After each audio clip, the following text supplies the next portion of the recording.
Comedy பண்ணுறது உலகத்திலேயே நான் வந்து முன்னாடி நினச்சிட்டு இருந்தேன் கவர்ச்சியாக நடிக்கிறது தான் ரொம்ப கஷ்டம் அப்படின்னு. ஐயோ, காமெடியாக நடிக்கிறது மாதிரி ஒரு கஷ்டம் சினிமாவில் கிடையவே கிடையாது. I know the difficulty went through, கண்ணால் பார்த்தேன். And thank you for all the little inputs you gave. எனக்கு ஃபஸ்ட்டு காமெடி ரோல். ஸோ நீங்கள் கொடுத்த அந்த ஒவ்வொரு சின்ன சின்ன சின்ன டீட்டெயில்ஸும் வந்து டப்பிங் போது நானே பார்த்து சிரிச்சுக்கிட்டேன். எனக்கு ரொம்ப ரொம்ப thank you so much. And again captain of the ship Anand sir, Premananda அப்படின்னு பேர் வச்சிருக்கிறாரு அப்படின்னு நினச்சேன். பர்டிகுலர்லி எனக்கு வந்து கதை சொல்ல வந்தார்.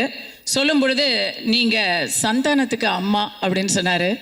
ஐயோ, என்னங்க இப்படி ஒரு குண்டை தூக்கி போடுறீங்க அப்படின்னு சொன்னதும் அவர் இது வந்து சீனில் மட்டும்தான் அம்மா, அதுக்கப்புறம் முழுக்க முழுக்க அலப்பற அப்படின்னு சொல்லி ஒரு கதை சொன்னார். ஸ்டார்டிங் டு ஃபினிஷ் அந்த கதையை நான் கேட்கும்போதே சிரிச்சுட்டே இருந்தேன். நீங்கள் பார்க்கும்போது சிரிச்சுட்டே தான் இருப்பீங்க. இந்த படத்தில் அவர் போட்டது குண்டு இல்லை, நான் தான் வந்து கவர்ச்சி பாம் ப்ளஸ் கவர்ச்சி mom. So it's going to be very interesting.